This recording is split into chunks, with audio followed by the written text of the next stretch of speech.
자, 이 자가관리는요, 가장 전통적인 관리 방식이고요. 주로 이 단독주택이라든가 소규모 건물이죠. 뭐 한 2층짜리, 뭐는 또 3층짜리 이런 건물에 대한 관리를 하는 거예요. 그래서 이게 장점이 뭐냐면요, 소유자의 강한 지위 통제력을 발휘할 수 있고요. 단독이니까, 자기 관리하니까. 그 다음에 의사결정이 어떻게 돼요? 신속하죠. 그 다음에 입주자하고의 소통이 있죠. 이게 원활하죠. 그리고 뭐가 잘 되겠어요? 예, 기밀 유지가 잘 되고, 아까 얘기한 대로 종합적인 관리 있죠. 예, 종합적인 관리는 여기서 되는 거죠. 근데 단점은 뭐가 단점이겠어요? 여기 가장 많이 주는 게 뭐냐면 매너리즘이 있죠. 무사 안일주의라고도 얘기를 해요.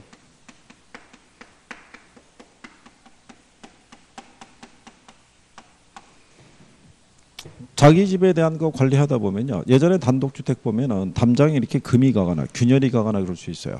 그러면 여름에 장마 되기 전에 그걸 손을 좀 봐야 되는데, 걔가 작년에도 버텼거든요. 그러니까 막상 하려니까 귀찮은 거예요. 그러니까 올해도 그냥 넘기고, 예, 올해 조금 더 심각해지면 내년에나 한번 손을 보든가 이렇게 넘어가는 거예요. 모든 게. 그러니까는 제대로 된 관리가 잘 안 되겠죠. 그 다음에 뭐가 떨어지겠어요? 그 다음에 소유자는 본업에 전념하기가 어렵죠. 자기 거 관리하기에 바빠서. 그러면 이제 여기하고 대비가 되는 게 무슨 관리예요? 위탁관리는 우리가 외주관리 또는 간접관리라고도 얘기를 해요. 그래서 여기에 장점은 뭐가 있겠어요? 이거 탈피하는 거죠.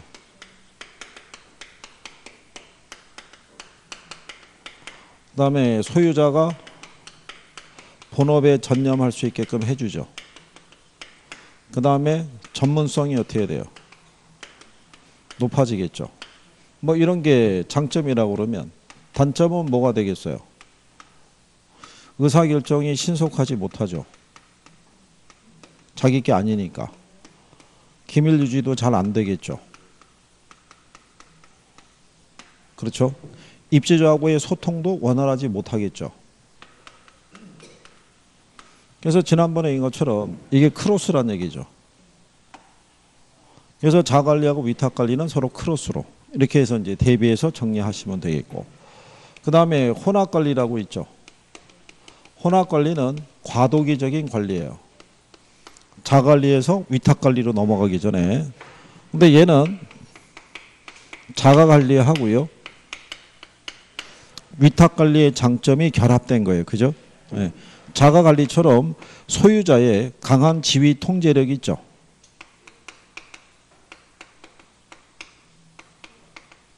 이걸 발휘할 수 있고요. 위탁관리에 대한 어떤 전문성이 있죠. 이걸 할 수 있다는 얘기죠. 결합이 됐을 때. 다만 위탁을 줄 때는 선별해서 위탁을 줘요. 모든 부분을 다 위탁을 주는 게 아니라 청소, 경비 뭐 여러 개가 있으면 그 중에서 내가 할 수 없는 부분만 띄어서 위탁을 주는 거예요. 내가 관리할 수 있는 부분까지 위탁을 주는 건 아니란 얘기죠. 그러니까 주로 임대차 계약이라든가요, 또는 재무라든가 회계관리 뭐 이런 것 있죠. 이거는 자기가 하는 거예요. 근데 이쪽에서 뭐 청소라든가 경비라든가 또는 엘리베이터 관리라든가 이런 것들은 별도로 뭐를 주는 거예요? 위탁을 주는 개념이라고 보시면 돼요. 그렇죠? 근데 얘는 이제 가장 큰 단점이 뭐가 있냐면요, 문제가 발생했을 때는 책임 소재가 불분명하다는 거.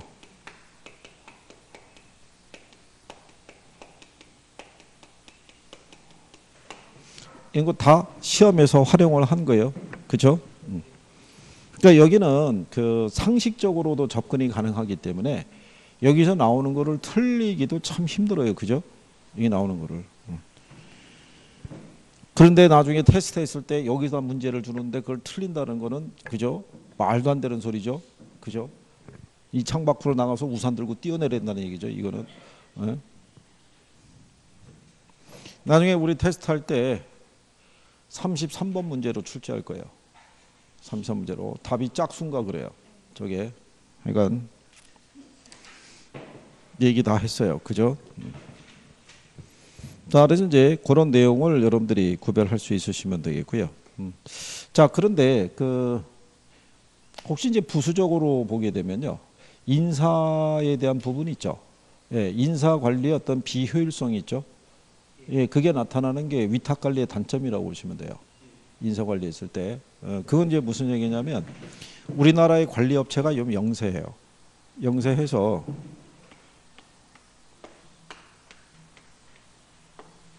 여기 A라는 물건을 관리하는 관리소장이 아주 유능한 사람이에요. 근데 규모가 큰 애를 갖다가 위탁 관리를 따냈는데 얘네 옵션이 뭐냐면 니네 회사에서 제일 유능한 사람을 소장으로 보내야 된다 이거예요. 그러면 갑자기 인사 발령을 일로 내는 거예요.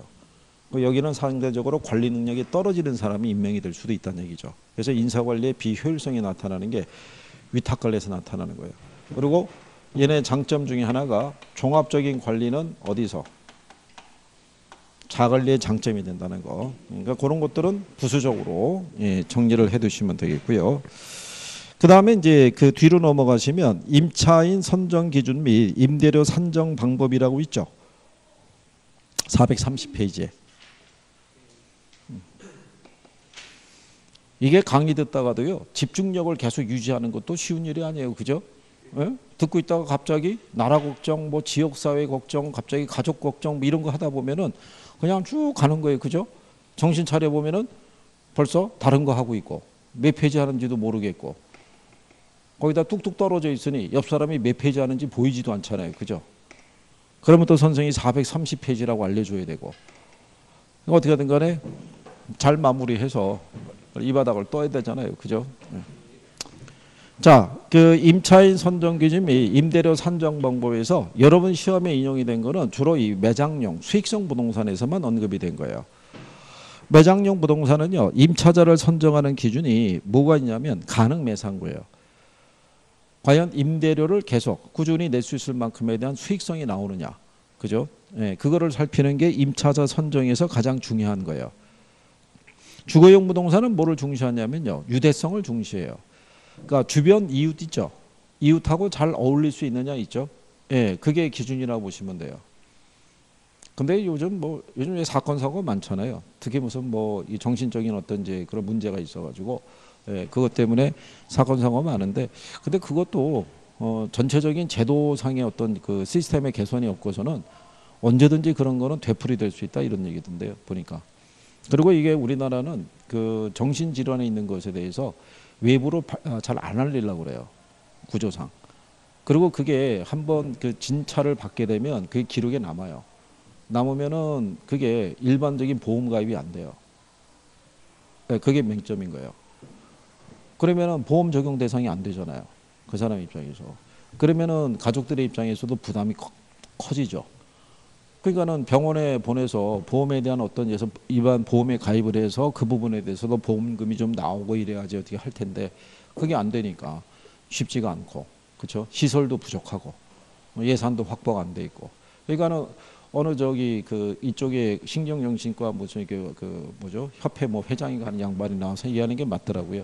법률 몇 개 바꾼다고 되는 게 아니라 전체적인 국가적인 시스템에서 그걸 관리를 해줘야지, 안 그러고서는 이런 사태가 되풀이 된다는 얘기죠. 그렇지 않겠어요? 근데 현대 살아가는 그 사람들 중에서 정신적인 질환이 없는 사람이 어디 있겠어요?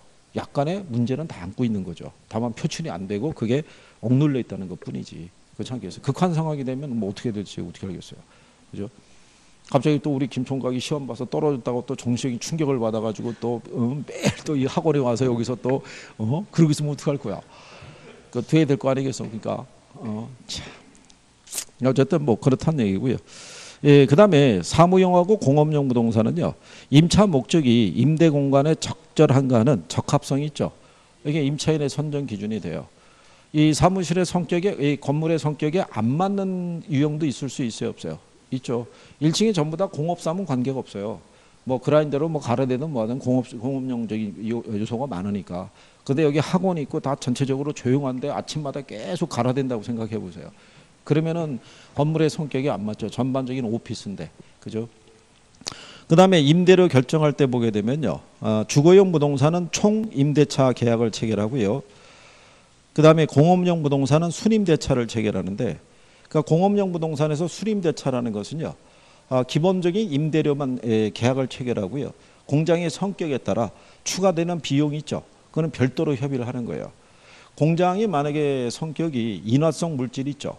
예, 이거를 생산하는 업체라고 그러면 언제든지 화재 위험이라는 게 있어요. 그럼 반드시 어디에 가입을 해야 돼요? 화재보험에 가입을 해야 돼요.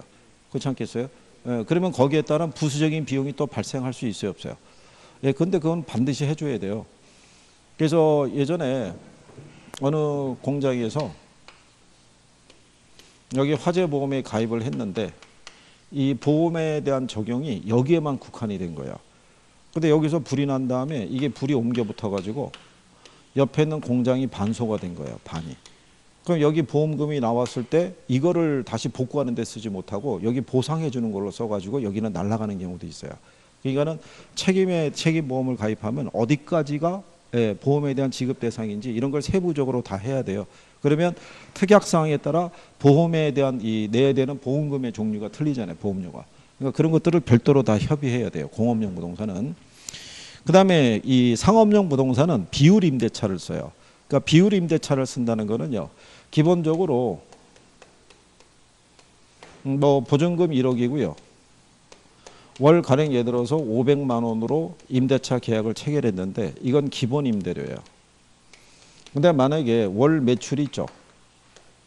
예, 월 매출이 3천을 갖다가 초과하게 되면 그러면 초과분에 대해서는 5%에 대한 추가적인 임대를 내야 된다. 뭐 이런 식으로 임대차 계약을 체결하는 게 비율 임대차예요.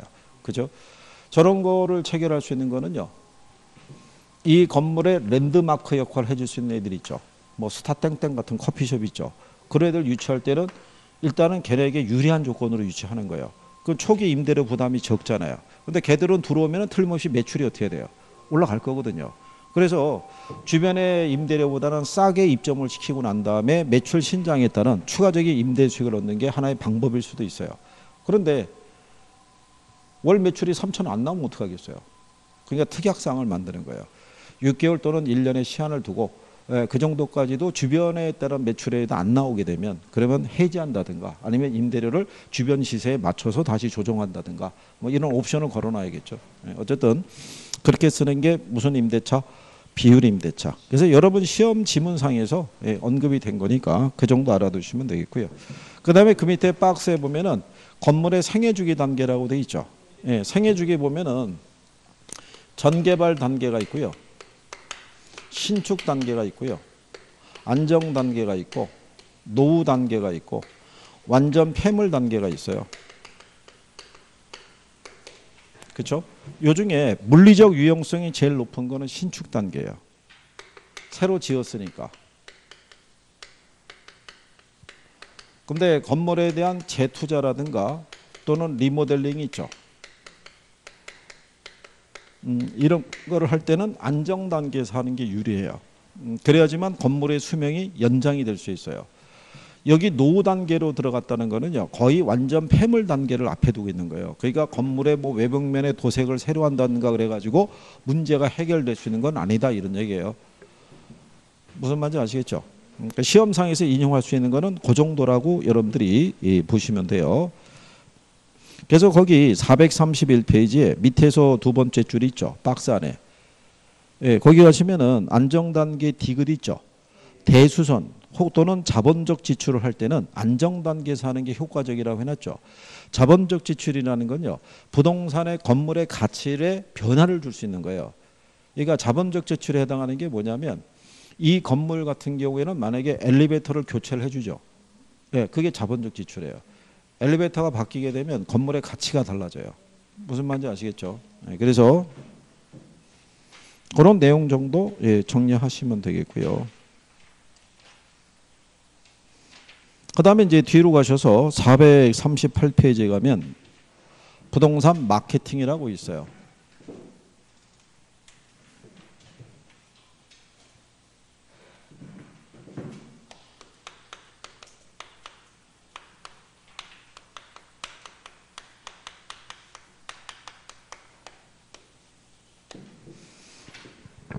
이 현대 기업에서도요, 마케팅이 차지하는 비중은 상당히 크고요. 중개업자분들도 이 마케팅에 관한 기본적인 지식은 있어야 돼요. 안 그러면 나중에 중개업을 영위할 때 마케팅에 대한 기본적인 마인드가 없으면 상당히 어려워요. 나중에 여러분들이 중개업 하시게 되면 물론 법률적인 지식이야 기본적으로 필요하겠으나 그게 절대적인 건 아니라는 거예요. 그죠? 중개를 하다 보면 일단 사무실 운영이 돼야 되잖아요. 그리고 여러분 사무실 찾아놓은 고객이 많아야 되잖아요. 그렇죠? 그러기 위해서는 마케팅과 경영 능력이라는 게 필수적이에요. 그게 또 뒷받침이 안 되면은 유지하기도 힘들고. 그렇죠? 그러니까 자, 그러면 마케팅이라는 것은요. 부동산 제품이라는 거를 기획을 해서 얘를 개발해서 이게 고객에게 전달되는 일련의 과정이 있죠. 예, 거기까지를 다 마케팅이라고 볼 수 있는데 그러면 얘가 시장에서 유통이 되는 과정에서는 중개업자가 이 중간에 끼어 있겠죠. 그래서 이 중개보다도 넓은 의미가 뭐라는 거예요? 마케팅이라고 얘기를 해요. 그러면 이 마케팅의 대상이 되는 건요. 부동산 자체도 마케팅의 대상이 되고요. 부동산 서비스도 마케팅의 대상이 되고 부동산 증권까지도 마케팅의 대상이 돼요. 지금 증권 발행이 되고 있죠. MBS, ABS 발행이 되잖아요. 그러니까 쟤들도 마케팅의 대상이 된다라고 이렇게 생각하시면 돼요. 지난번에 이거 마케팅이 만들어지게 된 뭐 배경에 대해서는 설명했었는데 그런 시험이 안 나오니까 원래 마케팅이라는 분야가 경제학에 있었던 한 분야 중에 하나예요. 근데 경제학에서 얘기하는 논리하고는 성격이 안 맞아서 별도의 학문으로 독립시켰다고 보시면 돼요. 그래서 그래서 이 마케팅을 효과적으로 하기 위해서는요, 환경에 대한 것을 우리가 분석을 해야 되는데 이 환경은 거시 환경도 있고 무슨 환경? 미시 환경이라는 것도 있어요. 그래서 정부라든가 경쟁업자들이 무슨 환경에 속하고요. 예, 미시 환경에 속하고요. 거시 환경에 들어가는 거는요. 이거는 뭐 경제 또는 기술적인 환경이라든가 사회 문화적인 환경이라든가 그 다음에 정치 또는 행정적인 환경이 있죠. 이 환경이 변하면 새로운 마케팅의 기회를 줘요. 기술이 발달을 하죠. 그러면 새로운 마케팅에 대한 기회가 부여가 되는 거예요. 예를 들어서 요즘 5G 시대라고 얘기하죠. 그러면 새로운 기능이 탑재된 폰이 하나 출시가 된 거잖아요. 그럼 얘를 기준으로 마케팅 전략이 수립이 되는 거죠. 그렇죠? 그러니까 기술의 발달은 새로운 마케팅 기회를 부여한다. 뭐 이렇게 생각하셔도 돼요. 그래서 기술의 발달이 시장에 어떻게 영향을 미치느냐 뭐 이런 것들도 잘 분석을 해야 된다는 얘기죠. 근데 그래도 어쨌든 간에 여러분 시험에 잘 나오는 거는 이거예요.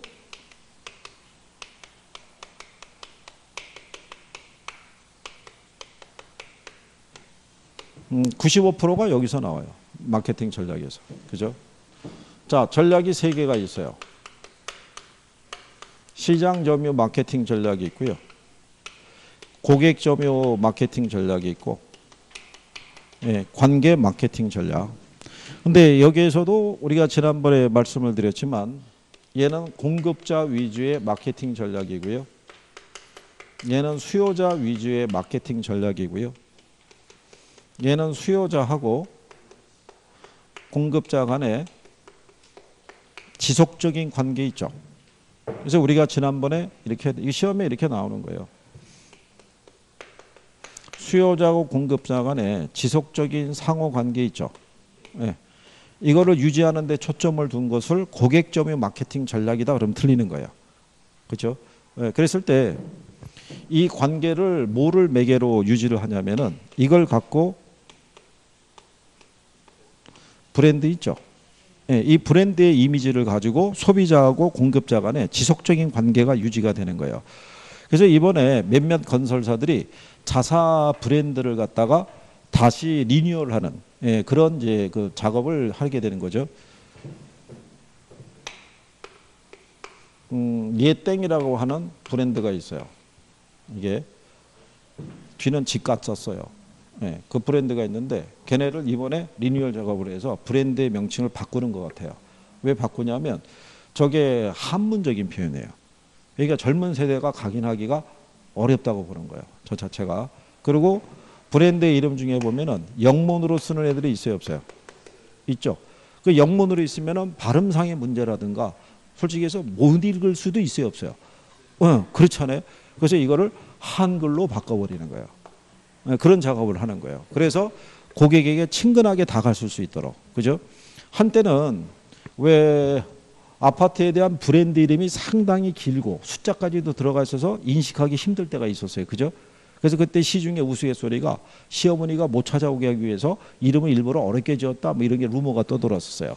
그러한 다음에 다시 브랜드 이름이 간결해지는 거는 어렵게 했더니 시누이 손을 잡고 같이 오기 때문에 그거를 방지하기 위해서 다시 간결하게 만들었다 뭐 그런 얘기가 있어요. 그죠?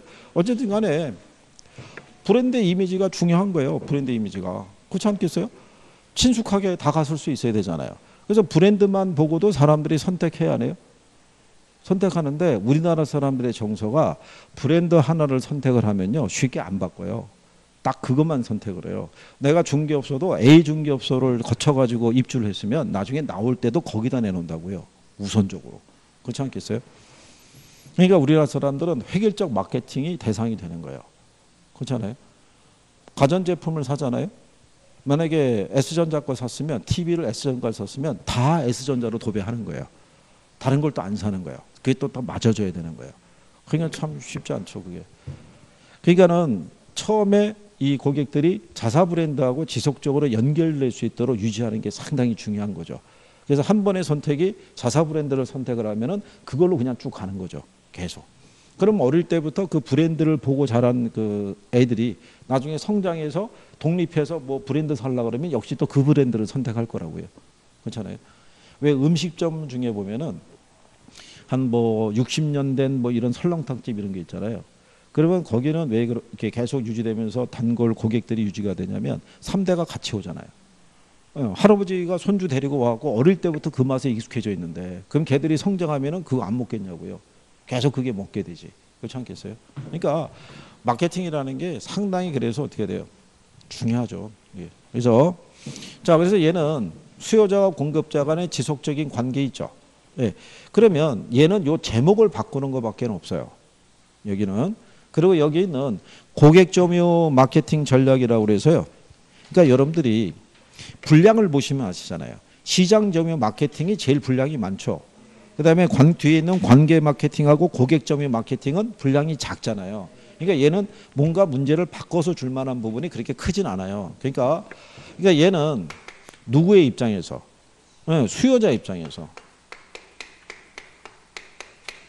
이 아이다의 원리를 활용하는 거예요. 소비자가 물건을 구매하는 이 단계가 있을 거 아니에요. 그죠? 그 중에서도 가장 중요한 게 뭐냐면 어텐션이라는 거죠. 일단 소비자의 뭐가? 관심과 주의를 끌 수 있어야 돼요. 그죠? 기본적으로 보편적으로 건설사에서 하는 게 중도금 무이자 있죠. 이건 기본인데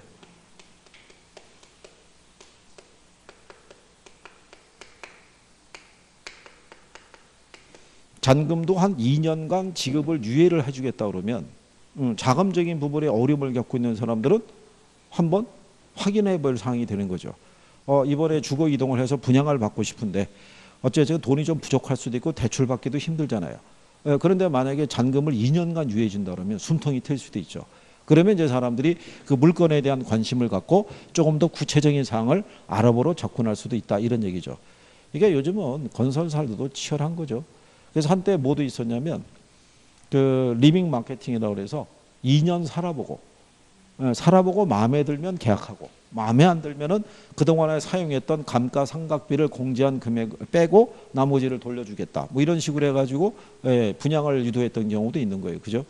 어떻게 보면 기발한 발상이라도 할 수 있죠. 그것도 우리나라 또 정서가 한번 또 살잖아요. 살면 나중에 또 그거 또 난 나가겠어 이렇게 하기도 참 쉽지 않은 거예요. 그게 주거 이전한다는 게. 그러니까 소비자의 심리에 맞춰서 그죠? 예, 심리적인 접점을 찾아가는 과정에서 마케팅 전략을 수립하는 게 뭐다? 고객점이에요. 그러니까 누구의 입장에서? 수요자. 우리가 그래서 지난번에 고수화 마케팅이라고 그랬어요. 이게 그래서 이거를 그 440페이지 하단에 가면은 예제 하나 있죠.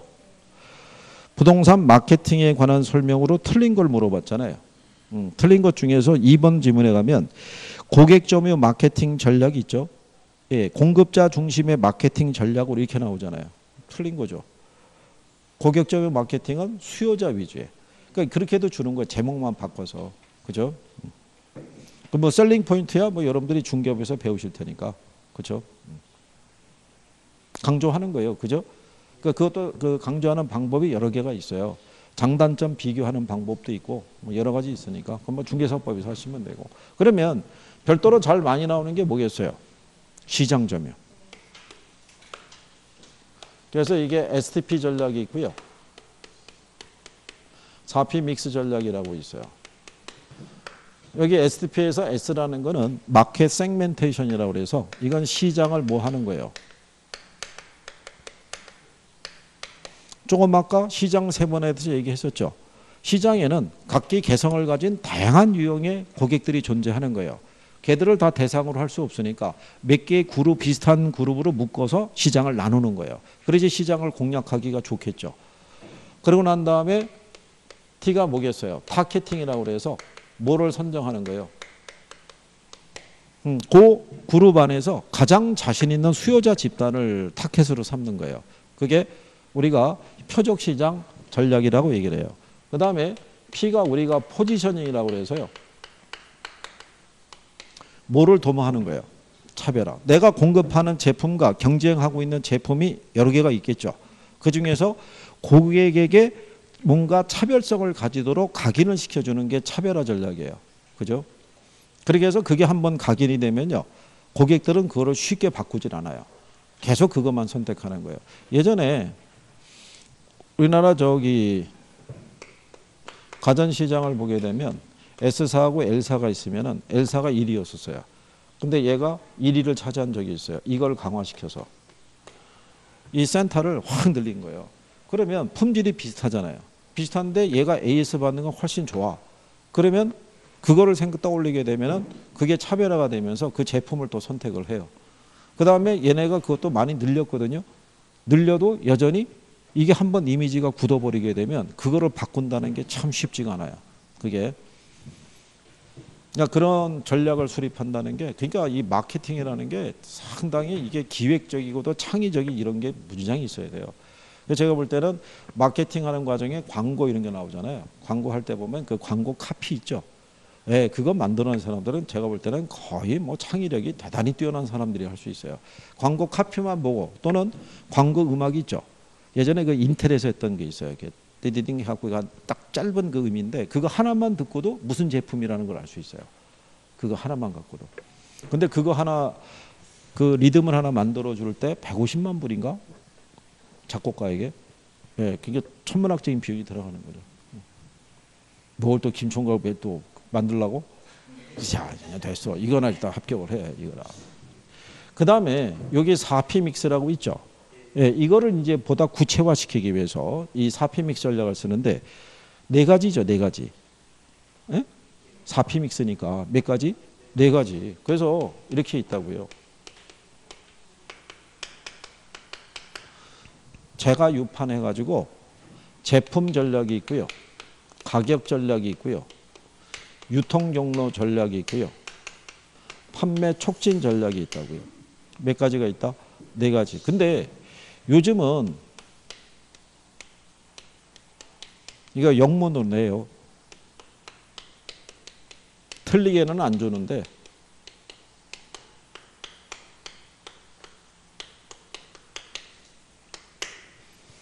그래서 얘들 영문까지도 표현해가지고 그 예를 들어서 거기 440페이지 우리 지금 문제 풀어봤잖아요. 거기 가면은 4번 지문에 이렇게 해놨죠. STP 전략은 시장 세분화, 표적 시장 선정, 포지셔닝으로 구성이 된다 이렇게 해놨죠. 그리고 옆에 5번 지문에 가면 아이다는 주의, 관심, 욕망, 행동의 단계가 있다. 뭐 이렇게 해놓잖아요. 그러니까 요즘은 그 표현에 대한 거를 영문상에서 표시를 해줘요. 그래서 여러분들이 444페이지 가시면요. 거기 1번에 마케팅 전략 나오죠. 예, 거기 3번 지문에 가면 부동산 마케팅 믹스 전략은 4P 있죠. 그러면서 그 안에 플레이스, 프로덕트, 프라이스, 프로모션을 구성 요소로 한다. 이렇게 해서 출제를 해요. 그러니까 그게 옛날에는 이거 하기가 좀 그랬는데 그게 또 뒤로 넘겨서 보시면요. 446페이지에 문제 4번 있죠. 거기 3번 지문을 보시면 마케팅 믹스는 마케팅 목표의 효과적인 달성을 위해서 이용하는 마케팅 구성 요소인 4P의 조합을 말한다 이렇게 해놨잖아요. 그래서 영문이 다 들어가죠. 근데 옆에 문제 6번이 있죠. 6번을 가게 되면 4번 지문에 부동산 중개업소를 적극적으로 활용하는 것은 부동산 마케팅 4P 전략 중에서 유통경로 전략에 해당이 된다 이렇게 쓰는 거예요. 이게 얘네가 영문상으로는 계속 표시가 돼요. 그리고 틀리게는 안 줘요. 예전에 이거 한번 틀리게 준 적이 있어요. 이 포지셔닝하고요. 프로모션 있죠. 얘가 일로 들어오면서 틀리게 한번 출제한 적이 있어요. 그래서 그때 댓글이 난리 난 거죠. 이개국어 하라는 얘기냐. 니들은 영어 잘 알아서 좋겠다. 뭐 미국이 고향이라며 뭐 난리 난 거예요. 그래서 그다음부터는 영문으로 틀리게는 안 주는데 쓰긴 쓴다는 얘기예요. 그죠? 그리고 거기 지문에 보면 우리가 이 유통을 제품을 계획을 해서 시장에서 유통을 시키기 위해서 분양 대행업자라든가 또는 중개업자를 활용하는 경우 있죠. 이게 무슨 전략에 들어가요? 이게 유통경로 전략에 들어가요. 또 좋은 조건의 융자를 알선해 주는 것 있죠. 그것도 유통경로 전략에 들어가요. 그것도. 그 다음에 여기 가격 전략이 있어요. 본문으로 가셔서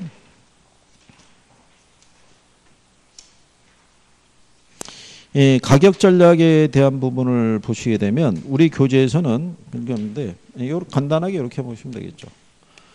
고가 전략을 쓸 수도 있고 무슨 전략을 쓸 수도 있어요. 저가 전략. 고가 전략은 언제 쓸 수 있겠어요? 고가 전략은 브랜드에 대해서 어떤 이제 우위를 차지하고 있거나, 그렇죠? 예. 또 소비자들의 선호도가 높을 때, 그렇죠? 또 다른 경쟁 제품에서 품질 면에서 우수할 때 디자인이나. 그래서 주로 쓰는 게 이제 그때 왜 명품 예를 들어드렸잖아요. 그래서 명품 애들은 일반 제품에 비해서는 항상 가격이 고가 전략이에요. 그리고 매년 가격을 인상을 시키죠. 그래도 사람들은 계속 그 제품을 소비하죠. 예. 그 여자분들의 아마 또 로망 중에 하나가 그거죠. 웬만하면 명품 백이나 뭐는 하나씩은 있어야 된다 뭐 이런 거잖아요. 명품은 뭐 중고도 거래되고 뭐 그런 정도고, 좀 더 여력 있는 분들은 뭐 유럽으로 쇼핑하러 가기도 하고 그렇죠.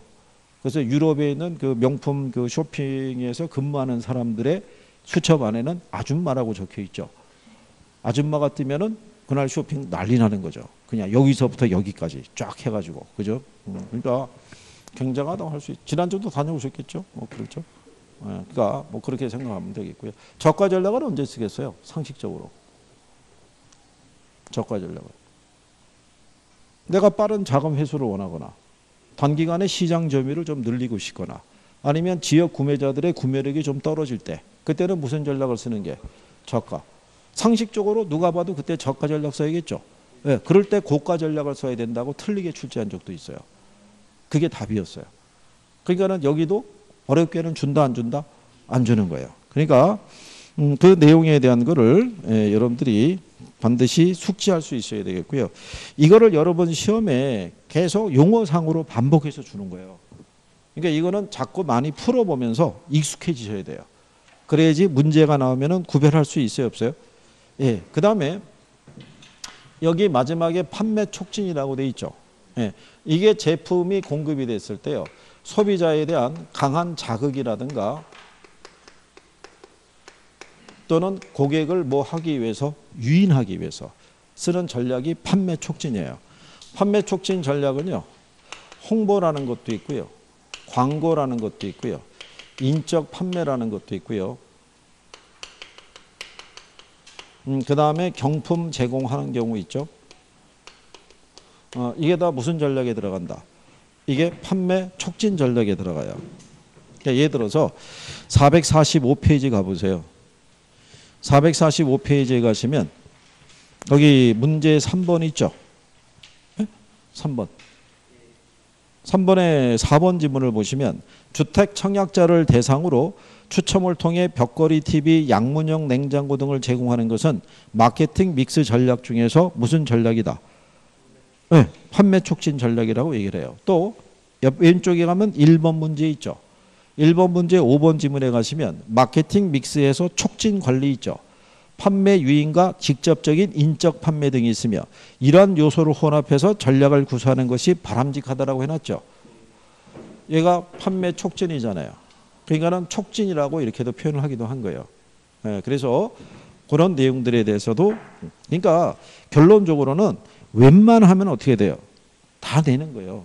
활용을. 여기서 마케팅에서는 주로 여기서 냈는데 그렇지 않겠어요? 돌아가면서 내면 안 건드린 데가 어디 있겠어요? 그러니까 기본적인 구성은 반드시 해 주셔야지 돼요. 무슨 말인지 아시겠죠? 그런 정도. 그 다음에 이제 뒤로 넘어가시면 450페이지에 간평이 있어요.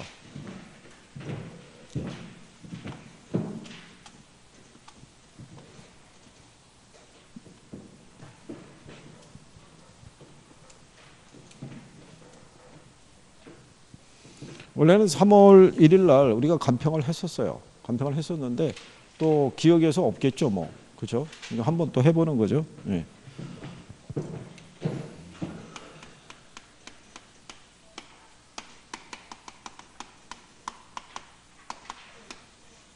지난번에 수업할 때 말씀드렸지만 간평은 전체 40문제 기준에 했을 때요.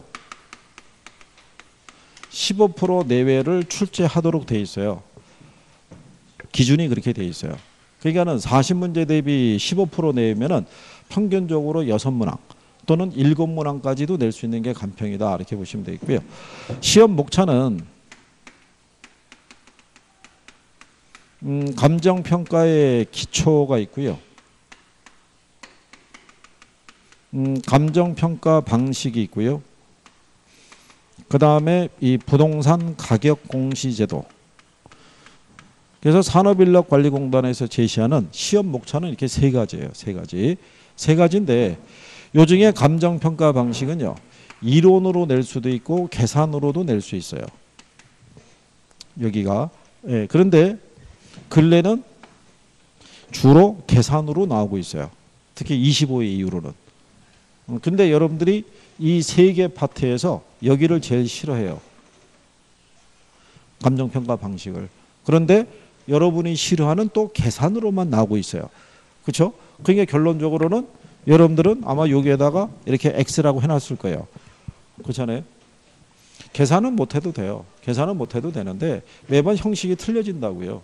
그죠? 예, 그럴 때 이론에 대한 정도는 기초적인 것만 좀 정리할 수 있으시면. 그죠? 그래서 통상 보게 되면요. 문제 구성이 얘가 평균적으로 3개 나와요. 얘가 하나 나오고 얘가 평균적으로 2개 정도 나왔었는데 이쪽이 요즘 그냥 한 문제 정도를 내고요. 한 문제 정도가 감정평가 규칙에서 내요. 법령에 기초해서. 그러니까 여기 있는 부동산 가격 공시제도 하고요. 감정평가 규칙이 있죠. 이거는 법 조문이에요. 그죠? 그러니까 얘네는 이론이 아니라고요. 법 조문에 입각해서 주는 거니까. 그러니까 여기서 나오는 거는 맞출 수 있고요.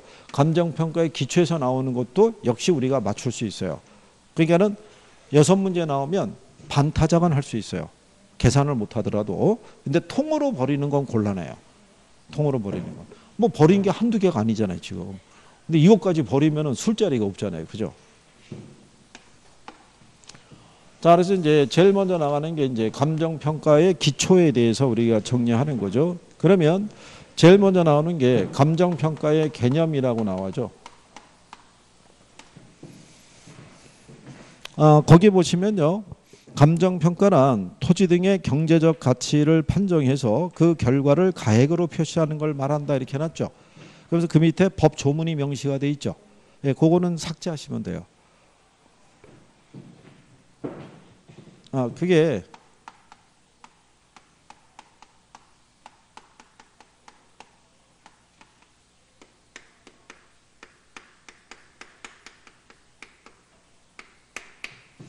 판정해서 그 결과를 가액으로 표시하도록 이렇게 되어 있는데요.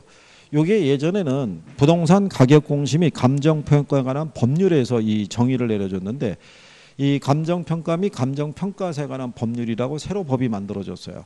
그럼 글로 옮겨갔어요. 거기서 정의 개념이기 때문에 법 조문이 틀려요. 그거는 삭제하시면 돼요. 삭제 바뀐 거니까. 이게 법령이라는 게 새로 만들어지는 것들이 있었을 때 여러분 시험하고 연관성이 있는 애들이 있고 연관성이 없는 애들인데 연관성이 있으면 저희가 알아서 정리해서 알려줘요. 근데 그 법령의 기초에서도 출제를 해요. 기초에서. 근데 뭐 자, 여기서 토지 등의 경제적 가치를 판정할 때 이 가치는 원칙적으로 이 가치 판정하는 거예요. 무슨 가치를? 시장 가치를. 왜냐하면 부동산 시장은 불안전한 시장이기 때문에요. 시장 기구를 통해서는 적정한 가치가 도출이 안 돼요. 그렇죠? 거기다 부동산이라는 거는 지역성과 개별성이 강하잖아요. 그리고 부동산을 둘러싸고 있는 환경은 계속 변해야 안 변해요. 계속 변하니까 똑같은 물건이라 할지라도 시간의 경과에 따라 환경이 달라지면 가치도 틀려질 수밖에 없어요. 그러니까 그거를 일반인들이 그 변화까지 감안해서 가치를 판정하기는 쉽지 않다는 얘기예요. 그러니까 결국은 누가? 전문가가. 그래서 거기 두 번째 정의가 뭐냐면 전문가의 의견이자 판단이라고 해놨죠. 네, 그 얘기는 뭐냐면 평가사가 만약에 이 부동산의 가치를 추계해서요. 이 물건의 가치를 만약에 5억이라고 이렇게 평가했죠. 그러면 이거는 평가사의 의견이라는 거예요. 이 물건은 5억 정도가 적정하다라는 의견을 제시하는 거예요. 평가 보고서상에. 왜냐하면 평가사들도요. 부동산의 가치는 100% 정확하게 평가할 수는 없어요. 부동산 가치라는 건 계속 변하고 있기 때문에. 그래서 우리나라는 이렇게 점 추정을 해요. 가격을 하나만 표시하는데 미국 애들은 구간 추정을 해요. 그러니까 이 물건의 가치는 5억에서 5억 2천 정도가 적정하다. 이렇게 텀을 두는 거예요. 그러니까 100% 정확하게 추계하기가 훨씬 어렵다고 볼 수 있겠죠. 이 간평의 이론, 간평 교과서는요. 미국에서 처음 만들어진 거예요. 1930년대. 1930년대에 만들어진 감정평가 교과서를 1960년대에 일본 애들이 베껴 쓴 거예요. 그거를 우리나라가 70년대 베껴 쓴 거예요. 그래서 예전에는 이 감정평가 이론의 표현이 상당히 부적절했었어요. 그러니까 문장을 읽어도 무슨 말인지 몰랐다고요. 왜? 우리나라하고 일본하고 중국이 있으면 어느 나라가 영어 제일 잘해요? 중국이 일단 제일 잘해요. 그 다음에 어디가 잘하겠어요? 우리가 잘하는 거예요. 우리나라도 영어 못해요. 영어 못하는데 우리나라를 살려주는 애들이 일본 애들이에요. 그렇잖아요. 근데 우리나라보다도 영어가 전반적으로 못하는 애들이 번역을 했잖아요. 그걸 우리가 또 직역을 한 거 아니에요. 옛날에 우리나라도 70년대는 번역 능력이 많이 떨어졌었다고요. 그래서 옛날 표현은 지금 많이 좋아진 거예요. 지금. 그러니까 자, 그랬을 때 감정평가의 분류라고 있어요. 분류상에서 보면요. 제도상의 분류라고 그래서 공적인 평가고 공인평가라고 있죠. 예, 공적인 평가는 공적인 기관이 평가의 주체가 되는 거고요. 공인평가는 국가 등으로부터 자격을 인정받은 개인에 의해서 행하는 평가를 공인평가라고 그래요. 여러분들이 공인중개사잖아요. 예, 그런 공인이 그런 의미라고 보시면 돼요. 나라는 시험에 안 나와요. 무슨 말인지 아시겠죠? 참고하시면 되고. 그 다음에 필수적 평가가 있고 임의적 평가가 있죠. 필수적 평가라는 건요. 법령의 규정에 의해서 반드시 평가가 선행이 돼야 돼요. 그래야지만 법적인 절차가 진행이 될 수 있어요. 예를 들어서 법원에서 경매 물건에 관한 공고를 내죠. 경매 절차를 진행하겠다고. 그러면 경매 물건에 관한 감정가가 먼저 산정이 돼야 돼요. 그거를 기준으로 입찰이 들어가니까. 무슨 말인지 아시겠죠? 예, 그래서 반드시 행해야 되는 평가를 무슨 평가? 필수적 평가. 제목대로예요. 그 다음에 임의적 평가는요. 필요에 따라서 할 수도 있고 어떻게 돼요? 안 할 수도 있는 거예요. 그죠? 자, 예를 들어서 누가 은행에다가 상가를 담보로 해서 대출을 받고 싶대요. 그러면 은행에서도 대출을 하기에 앞서서 상가에 대한 가치를 평가해야 되잖아요. 그러면 이제 담보 가치를 추계해달라고 평가를 의뢰를 해요. 근데 대출 신청이 들어오지도 않았는데 평가를 의뢰할 일은 없잖아요. 그죠? 그러니까 필요에 따라 할 수도 있고 안 할 수도 있다라고 생각하시면 돼요. 그 다음에 대부분의 공익평가가 필수적 평가고요. 임의적 평가가 사익평가라고 보시면 돼요. 그 다음에 법적인 평가라는 것은요. 평가 방법을 법률에 모하고 있어요. 규정을 하고 있는 거예요. 그래서 그 규정에 의해서 평가하는 것을 얘기를 해요. 거기 보면은 보상평가라고 해놨죠. 자, 우리나라가 공영개발 사업을 추진할 때는요, 토지를 수용을 해요. 그죠? 토지 수용법에 근거해서. 그러면 토지 수용법에서는 수용한 토지에 대한 보상가액의 산정은 반드시 두 사람 이상의 평가사가 산정한 가격을 기준으로 보상을 해주도록 되어 있어요. 법의 기준에서. 그러면 거기를 보상평가할 때 몇 사람이 들어가야 돼요? 두 사람 이상이 참여를 해야 돼요. 그러니까 법령의 규정의 평가 방법을 다 명시를 해놓고 있어요. 그죠? 부동산 투자회사법에 가게 되면요.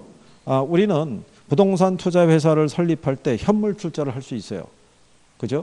최저 자본금 이상을 갖추고 난 이후에는 이제 발기 설립 당시에는 현물 출자를 할 수 없는데 그 이후의 얘기예요. 그때 현물 출자는 재산의 가액이 있죠. 그거는 수익 방식으로만 평가하도록 되어 있어요. 거기도 두 사람 이상의 평가업자가 참여해서 산정하도록 거기도 규정에서 명시가 되어 있는 거죠. 그런 거라고 생각하시면 되고요. 그 다음에 업무 기술상의 분류라고 그래서 현황평가, 조건부평가, 기한부평가, 속업평가 이렇게 해놨죠. 이거 우리가 지난번에 설명해 드렸는데 우리나라 현재 감정평가 규칙상에서는요.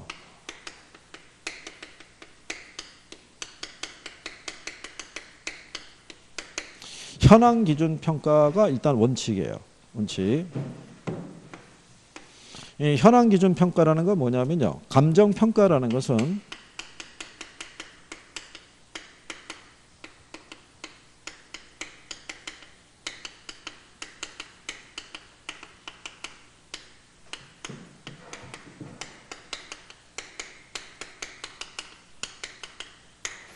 기준 시점 현재 상태 및 공법상 제한을 받는 상태잖아요. 그럼 그냥 그 상태 그대로 평가하라는 얘기예요. 단 불법적이거나 일시적인 이용은 제외해요.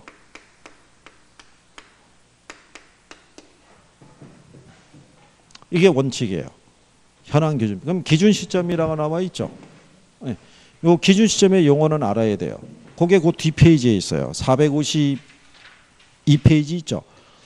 상단에 가면은 자 기준 시점이라고 나와 있죠. 자 거기 보시게 되면 기준 시점이라는 거는 감정평가의 기준이 되는 날짜다 이렇게 해놨잖아요. 근데 요게 표현이 무슨 얘기냐면 요 기준 시점이 두 개가 있어요. 감정평가 규칙이 있죠. 이게 용어에서는 지금 나온 것처럼 감정평가의 기준이 되는 날짜라고 얘기를 해요. 그죠? 근데 그냥 일반적인 감정평가 규칙상에 보면 절차가 있어요. 이 절차상에서는 감정평가사가 물건의 가격조사를 완료한 날짜라고 그래요.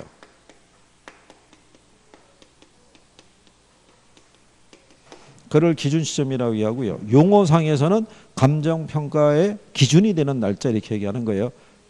그러니까 두 가지로 표시가 되어 있는 거예요. 근데 출제할 때 제목을 잘 봐야 돼요. 그러니까 이것만 보면 되면 안 되는 게 다음은 감정평가 규칙상의 용어에 관련된 내용이다 이렇게 나왔을 때 그죠? 그러면서 기준 시점이란 감정평가액을 결정하는 기준이 되는 날짜다. 이렇게 나와 있으면 그건 맞는 표현인 거예요. 무슨 말인지 아시겠죠? 그러니까 문제가 물어보는 거를 잘 구별할 수 있으셔야 돼요. 그래서 이 시점을 왜 기준으로 우리가 평가를 해야 되냐면 부동산을 기준으로 한 환경은 계속 변할 수 있어요, 없어요? 계속 변하면 부동산의 가치도 매번 달라지는 거예요. 그러니까 우리는 하나의 시점을 정해놓고 평가하도록 돼 있다는 얘기죠. 그 시점이 무슨 시점이다? 그게 기준 시점이에요, 기준 시점.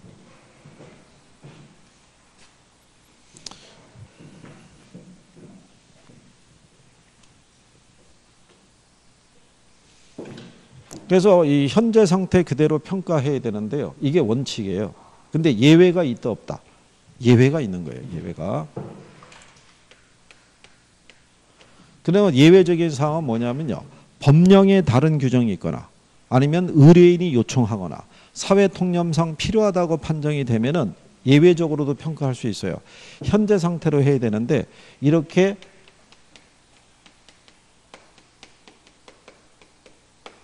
조건부 평가를 할 수 있다고요. 단서를 달아서. 그러면 예를 들어서 이런 거예요. 토지가 있고 건물이 들어서 있어요. 그죠? 그러면 얘가 지금 건부지 상태죠. 그러면 이 상태대로 원래 평가하는 게 원칙이에요. 들어서 있으면. 근데 예외적으로 조건부 평가는 뭐냐면 건물은 없고요. 토지만 있는 상태로 평가할 수도 있다는 얘기예요. 단서를 달아서. 이게 표준지 공시가 산정할 때. 표준지 공시가를 산정할 때는요. 법령의 규정에 의해서 나지 상정 평가가 원칙이에요. 왜냐하면 부동산의 토지의 가치는 무슨 상태를 기준으로 평가해야 돼요? 근데 얘가 결합이 돼 있으면 결합된 상태에서의 최이역 이용 상태를 판정하기가 어려워요. 그렇죠? 그러면 앞에서 여러분들이 용어상에서 나지 건부지에서 배워왔지만 나지가 훨씬 시장성이 좋은 이유는 나지가 뭐를 가능하게 하니까 최이역 이용이. 그러니까 있더라도 없는 거로 보고 단서를 달아서 평가하는 거예요. 그게 무슨 평가다? 조건부. 그러니까 현황 평가가 원칙인데 예외적으로 무슨 평가도 할 수 있다. 조건부 평가도 할 수 있다. 이런 얘기인 거예요. 무슨 말인지 하시겠나요? 일단 뭐로 그런 내용 정도로 알아두시면 되겠고요. 그 다음에 뒤로 넘어가시게 되면요. 감정평가 규칙상의 평가라고 또 해놨죠. 그게 아니라 감정평가 규칙에서는요.